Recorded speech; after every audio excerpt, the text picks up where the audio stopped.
মই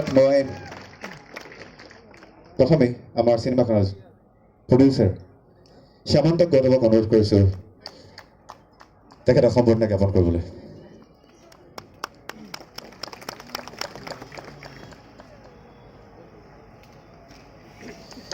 জুবিন দাই মৰমেৰে পাপু বুলি মাতে, গতিকে পাপুলৈ আগবঢ়াই দিছোঁ মাইক্ৰফোন।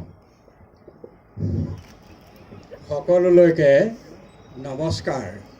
আজি ভীষণ গৰমৰ দিন, কিন্তু আমি লাহে লাহে গৰম যে আছে পাহৰিবলৈ ধৰিছোঁ, কাৰণ এইটো এণ্টাৰটেইনমেণ্ট আৱাৰ, এণ্টাৰটেইনমেণ্ট ডে।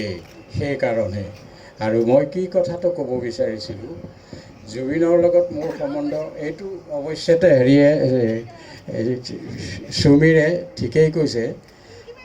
জুবিনৰ জীৱনী মই লিখিলোঁ, এই কথাটো এটা ৰেকৰ্ড হ'ল বোধহয় পৃথিৱীত কোনো বাপেকে পুতেকৰ জীৱনী লিখা নাই।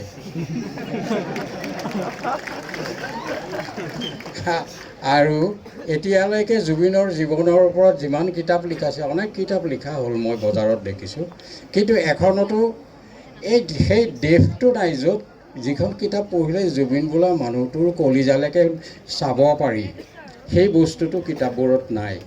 এজন মানুহে এতিয়া চেষ্টা কৰি আছে বৰপেটাত জুবিনৰ ওপৰত ফুল লেংথ জীৱনী এটা লিখিবলৈ।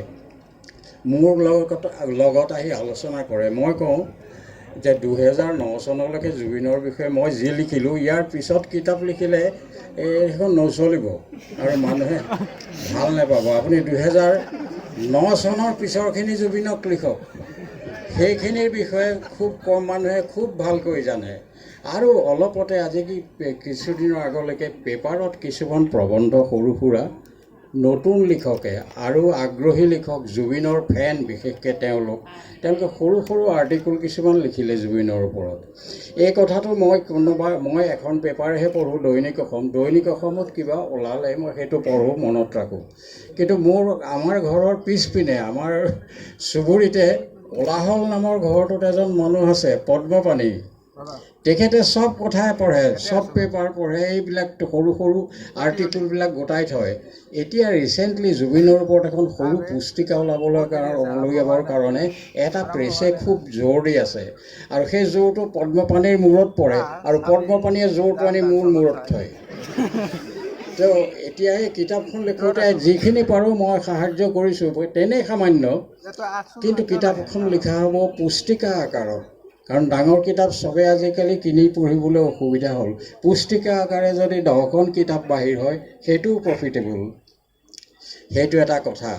আৰু জুবিনক সমালোচনা কৰা, জুবিনক এনেধৰণৰ সমালোচনাৰ কথা নহয়, ধৰক আৰ্ট, গান ইত্যাদিত কিবা কথাত কেতিয়াবা মই মোৰ মন্তব্য, মোৰ দৃষ্টিভংগী এটা তাৰ আগত প্লেচ কৰোঁ, আৰু এইটো কথা কৈ দিওঁ যে মোৰ মনত যিটো খেলালে এইটো ভৱিষ্যতৰ কথা। সেইটো কথা যদি তুমি হয় বা সত্য বুলি ভাবা, ফ'ল' কৰিবা, যদি নেভাবা সত্য বুলি ফ'ল' নকৰিবা। কিন্তু মই মোৰ কৰ্তব্য কৰিলোঁ, মই তোমাক ক'ব লাগে, সৰুখিনিক, মোৰ ল'ৰা ছোৱালী বা ওচৰ চুবুৰীয়া সকলোকে কথাখিনি মই কৈ দিওঁ, বছ মোৰ দায়িত্ব সিমানতে শেষ। তাৰ আগতে কথা ক'বলৈ মাতিলে যেতিয়া এষাৰ কথা নকৈ নোৱাৰিলোঁ। আজি বিষ্ণু ৰাভাৰতো মৃত্যু দিৱস, এইটো এটা খুব ডাঙৰ কথা। আজি অনুষ্ঠানটো পাতিছে, এইটো বৰ গুৰুত্বপূৰ্ণ কথা, আৰু মই খুব ভাল পাইছোঁ। ইতিমধ্যে আজি আবেলি এজন ফ্ৰেণ্ডে হেৰিয়াত হোৱাটছএপত মোলৈ এখন ফটো পঠিয়াই দিলে।